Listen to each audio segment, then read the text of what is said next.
Has your wife ever tried to explain a feeling to you and you just couldn't quite grasp it? Do you ever feel like you're speaking different languages, even though you're using the exact same words?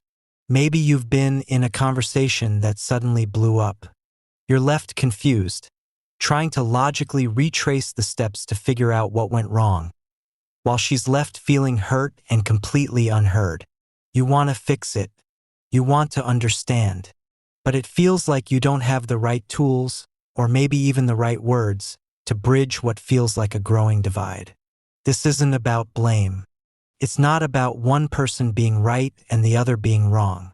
What you might be experiencing is a dynamic so common in neurodiverse relationships that it actually has a name: Cassandra syndrome. In this video, we're not pointing fingers. We're handing you a practical guide, a clear and logical roadmap to understanding what your wife might be going through. More importantly, we're going to give you concrete things you can do, strategies you can start using today to translate her emotional language, close that communication gap, and start rebuilding the connection you both want. Stay with me, because getting this one concept could be the most important step you ever take for your marriage. So, let's get right to it. What exactly is Cassandra syndrome? First off, you won't find this in any medical textbook. It's not an official diagnosis. Think of it less like a disorder and more like a name for a specific painful experience in a relationship. The term was made popular by a relationship counselor named Maxine Aston, who works with couples just like you. She needed a way to describe the deep emotional and psychological distress that neurotypical partners, in this case your wife, often feel when they're married to an autistic partner. The name comes from Greek mythology, and it's a really powerful analogy. In the myth, Cassandra was a princess who was given the gift of prophecy. She could see the future with perfect clarity. But when she rejected a god, he cursed her. The curse wasn't that she'd be wrong. In fact, her visions were always true. The curse was that no one would ever believe her. She tried to warn everyone about the destruction of her city, but they just dismissed her, laughed at her, and treated her like she was crazy. That is the absolute core of Cassandra syndrome. It's the experience of knowing you are telling the truth about your reality, your feelings, your pain, and being consistently disbelieved or told that your reality is wrong. For your wife, it's not about seeing the future. It's about trying to describe her emotional reality right now and feeling like she's screaming into a void. She might say, "I feel so lonely in this marriage," or "I feel disconnected from you." And because you, from your logical point of view, are present, loyal, and providing for the family, you might not get it. You might even counter her feeling with facts. "But I'm right here. We spent the whole day together." From your perspective, you've solved the equation. You've addressed her statement with evidence. But from her perspective, her core feeling was just dismissed. This isn't a one-time thing. Cassandra syndrome grows out of a chronic, ongoing pattern of these disconnects. It's the built-up effect of hundreds, maybe thousands, of these small moments. It's also worth knowing that the professionals who recognize this see it as a form of complex relationship trauma. Unlike the PTSD you hear about from a single event, this comes from repeated, long-term stress inside a relationship. The trauma isn't caused by anything obvious like abuse or cruelty. It's caused by what's missing: a steady lack of emotional back and forth, a feeling of being emotionally invisible, and a deep loneliness inside the most important relationship of her life. It's a kind of emotional starvation. To make matters worse, to the outside world, your marriage might look perfect. You're likely a successful, smart, and responsible man. You may be very good at masking your autistic traits at work or in social settings. So, when your wife tries to explain her pain to friends, family, or even therapists who don't get neurodiversity, they might not see it. They see a great guy and a great life, and they say things like, "He's such a good husband, you're so lucky," or "All marriages are hard." This just makes her feel even more alone. It proves that Cassandra feeling, "I'm telling the truth about my pain, and nobody believes me. Understanding this isn't about taking the blame. As an autistic man, you are not trying to cause her pain. This disconnect isn't born from a lack of love. It's born from a fundamental difference in how your brains are wired. But the impact on her is real. Acknowledging that her experience is real and even has a name is the first, most powerful step you can take. It tells her that you finally see her, that you believe her, and that you're willing to learn her language. It's not about blame. Now, after hearing all that, it would be easy to feel defensive. It might sound like I'm saying this is all your fault. I need to be crystal clear. That is not what this is about. To really get what's happening, we have to throw the whole idea of blame in the trash and embrace a concept called the double empathy problem. This theory was developed by an autistic researcher, Damian Milton. For a long time, the old idea was that autistic people had an empathy deficit. The double empathy problem flips that on its head. It says the communication gap between autistic and non-autistic people is not a one-way street. It's not just that you struggle to understand her world. It's that she also struggles to understand yours. It's a double problem, a mutual misunderstanding. Think of it this way. Imagine you're a native English speaker and your wife is a native Japanese speaker. You're put in a room together with no translator. You'd both try to communicate. You'd point, you'd use gestures, you'd probably speak your own language slowly and loudly, hoping it would help. She'd do the same. But in the end, you would both fail to truly get each other's deeper thoughts, feelings, and intentions. Would it be fair to say the English speaker has a communication problem? Or the Japanese speaker? No, of course not. The problem isn't with either person. The problem is in the space between them. The breakdown is mutual. This is what happens in a neurodiverse marriage. Your brain and your wife's brain have different native operating systems.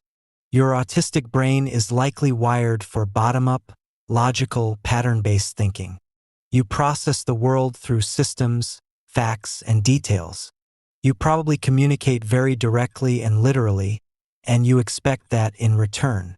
You might miss the nonverbal stuff, the small shifts in tone, the body language, the look in her eyes. Not because you don't care, but because your brain isn't naturally built to prioritize that information.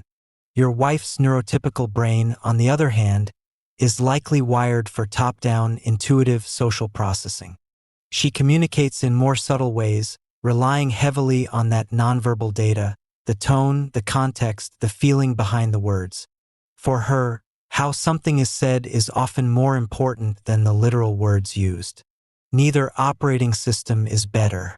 They're just different. But when you try to interact without knowing about these differences, and without trying to translate, things fall apart. She might walk in and say with a sigh, "It's a beautiful day." She isn't just giving a weather report. That sigh, that tone. It's a bid for connection. She might be implicitly saying, "I'm feeling a little down, and I really wish we could just go for a walk and connect." But you, hearing it literally, might just glance outside and say, "Yes, it is," and go right back to what you were doing. In that one moment, she feels rejected. You feel confused because you answered the question she asked. Both of you are left frustrated. That is the double empathy problem in action. She is failing to empathize with your need for direct communication. You are failing to empathize with her need for emotional connection. Understanding this should feel liberating because it takes the burden of blame off your shoulders. Her pain is not a judgment on your character. Your confusion is not a sign that she is irrational. It's the predictable result of two different kinds of brains trying to talk to each other without a shared manual. So, the responsibility for fixing this isn't just on you to act neurotypical, and it's not on her to suck it up. The solution is for both of you to admit you speak different languages and agree to become bilingual. This video, this is your first phrase book. It's about giving you the tools to start translating her language, so you can finally understand the messages she's been trying to send all along. The impact on your wife. To really commit to learning a new language, you have to understand why it's so important. You need to get the reality of what your wife might be experiencing every day. This isn't to make you feel guilty. This is about giving you the data. For a logical mind, understanding the full picture of the problem is what motivates the search for a solution. So, let's look at the internal world of a woman living with Cassandra syndrome. This isn't just about her feeling sad or frustrated sometimes. It's a deep, corrosive experience that can damage her mental, emotional, and even physical health. First, think about the mental and emotional toll. Women in this spot often live with chronic anxiety and a deep sense of confusion. The anxiety comes from walking on eggshells, never knowing when a simple comment will spark a misunderstanding. The confusion comes from the gap between the man she loves, the good, smart man she married, and the emotional void she feels. She's constantly asking herself, why can't he see me? Why doesn't he get it? This can lead to a kind of listlessness or even clinical depression. But maybe the most damaging part is the erosion of her self-esteem. When your deepest feelings are consistently ignored or invalidated, you start to doubt your own sanity. She starts to wonder, am I the crazy one? Am I asking for too much? Am I just being unreasonable? This is the crazy-making part of Cassandra syndrome. Over time, being told her reality is wrong makes her lose faith in herself. This can lead to a devastating loss of self. She might stop trying to share her feelings at all, because the pain of having them dismissed is just too much. She might retreat into herself, becoming quieter and more withdrawn. Some women even say they feel like they start to lose their own personality, becoming more isolated and less social as a way to protect themselves. Then there's the social impact. As we talked about, the core wound is being disbelieved, and this often goes beyond the marriage. When she reaches out to friends or family, they don't get it. They can't square the charming, intelligent man they know with the person who is the source of her pain. This reaction from her own support system is a second layer of betrayal, leaving her feeling completely and utterly alone. Finally, you have to understand that this chronic emotional stress shows up physically. It's not just in her head. The constant state of stress and vigilance takes a real toll on the body. Many women with Cassandra syndrome report physical problems. Frequent migraines, big changes in weight, a wrecked immune system that leads to getting sick all the time, or severe PMS. Her body is literally keeping the score of the emotional deprivation. Think about it biologically. For a neurotypical brain, emotional connection with a partner is a basic need like food or water. It's a key source of safety that regulates the nervous system. When that need goes chronically unmet, her nervous system is stuck in a constant low-grade state of fight or flight. That is physically exhausting, and over time it breaks the body down. Understanding this deep, multi-layered impact is the fuel for this journey. When your wife seems angry, withdrawn, or sad, it's not an attack. It's a symptom of her pain. It's a distress signal that her fundamental need for connection is not being met. Seeing her behavior through this lens lets you respond with compassion instead of defensiveness. It lets you see her actions not as a problem to be fixed, but as a call to be answered.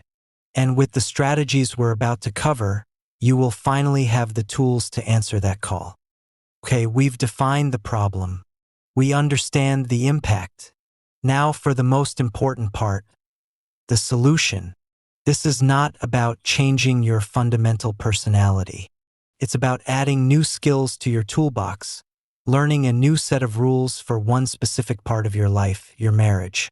Think of these as logical, actionable steps you can take to build a bridge. Strategy 1. Become a detective of her language. The biggest reason for misunderstandings is the clash between her subtle communication and your literal interpretation. The fix? You have to make the unspoken spoken. This takes effort from both of you, but you can be the one to lead the way. Your new job is to stop assuming you understand and start asking for clarification. Become a detective of her language. When she says something emotional, treat it like a puzzle you need to solve. The most powerful tool for this is active listening. This isn't just being quiet while she talks. It's a 3-step formula. Listen, process, and repeat back what you think you heard to get confirmation. Here's the magic phrase you need to memorize. So, what I think I'm hearing you say is, let's play out a scene. She says, you've been on your computer all night. It feels like you don't even care that I'm here. The old you might offer a logical defense. That's not true. I said hi when you came in, and I'm working. This just dismisses her feeling and makes things worse. The new you, using active listening, sounds like this. Okay, let me make sure I get this. What I think I'm hearing you say is that because I've been focused on my computer, you're feeling ignored and lonely, and that makes you feel like I don't care about you. Is that right? See what that does. You're not agreeing that you don't care. You're not admitting you did anything wrong.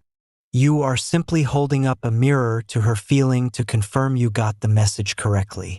This act alone is unbelievably validating.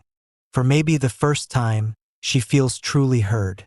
The next step is to ask clarifying questions.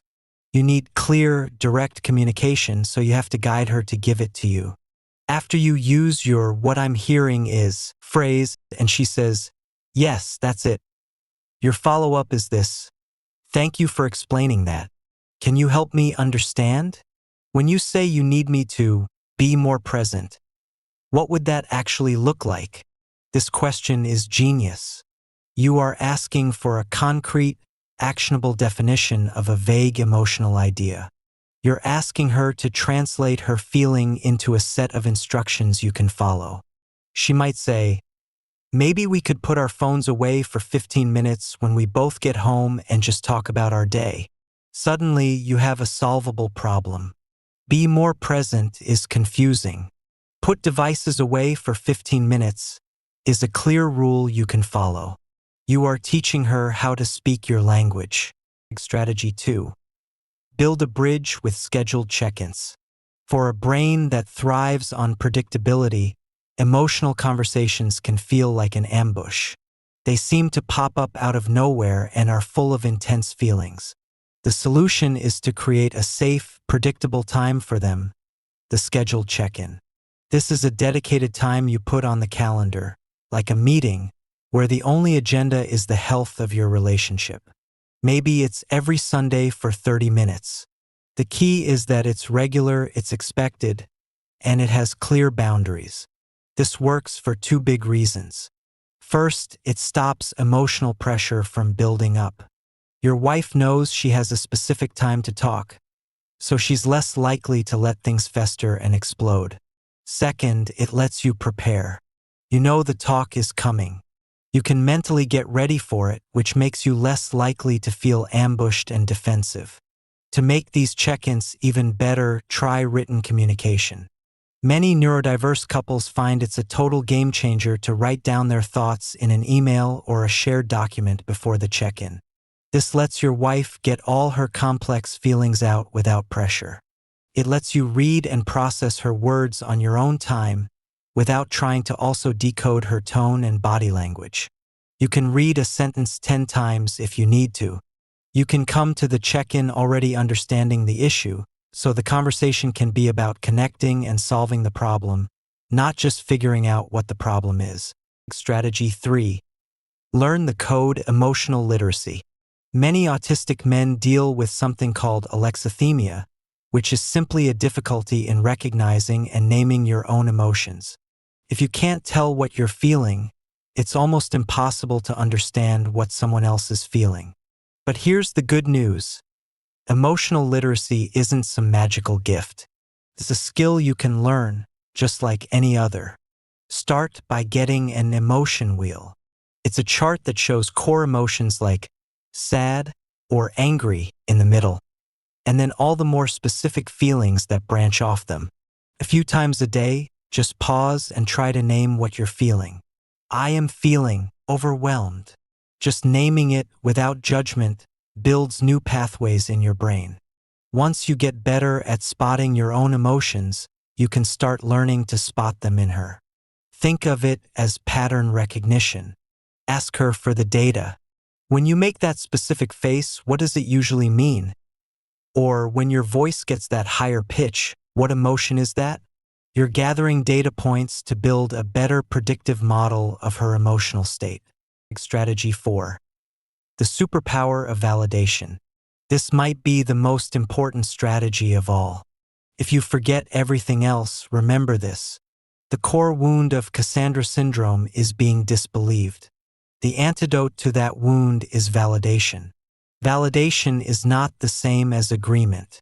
Let me say that again. You do not have to agree with her feelings to validate them.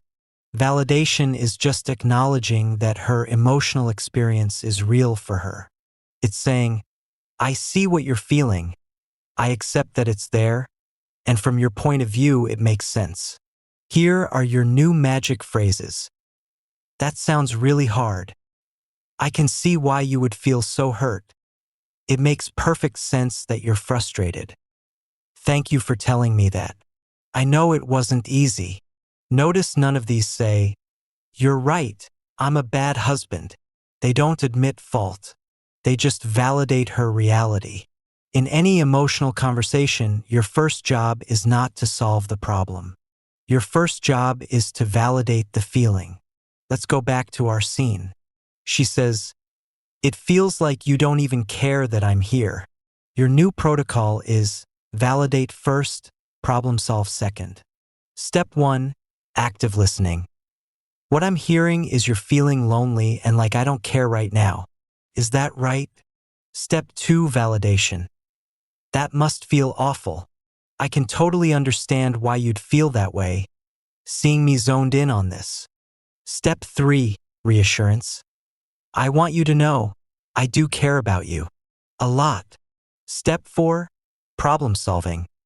What could I do right now that would help you feel more connected? This 4-step process can put out almost any fire. By starting with validation, you calm her nervous system. You show her you're on her team, not her opponent. You heal the Cassandra wound by saying, I believe you. Only then, once she feels heard, can you actually solve the problem together. Strategy 5. Become teammates. Finally, you can't do this alone. This has to be a team sport. The couples who make it work are the ones who commit to learning about each other's brains together. Frame it like this. Our brains have different operating systems. I need to learn about your neurotypical OS, and it would really help our team if you learned more about my autistic OS. Read books on neurodiverse relationships together. Watch videos like this together. Find articles about the double empathy problem and talk about them. This creates a shared language. It shifts the dynamic from you versus me to us versus the problem. The final step is to find a neurodiversity-affirming couples therapist. This is critical. A traditional therapist who doesn't get autism can actually do more harm than good, often making you feel like you're the problem that needs to be fixed. A neurodiversity-affirming therapist acts as a translator and a coach. They honor both of your experiences and give you tools specifically for you, helping you put all these strategies into practice in a safe space. So now I want you to take one more small, concrete step. In the comments below, share one strategy you're going to try this week. Are you going to use the phrase, what I'm hearing is? Are you going to put a 20-minute check-in on the calendar? Making a public commitment is a powerful thing. We've covered a lot today. We've defined Cassandra syndrome not as a weapon but as a name for a real kind of pain. We've thrown out the idea of blame by understanding the double empathy problem. And most importantly, we've laid out a practical, logical roadmap you can use to start building a bridge back to your wife. I'm going to be direct with you. This isn't easy work. It will take patience and persistence. You will mess up. You will fall back into old habits. That is okay. The goal here isn't perfection. The goal is progress. The goal is just showing up day after day and making a real effort to translate, to validate, and to connect. That effort is the most powerful gift you can give to your wife and to your marriage.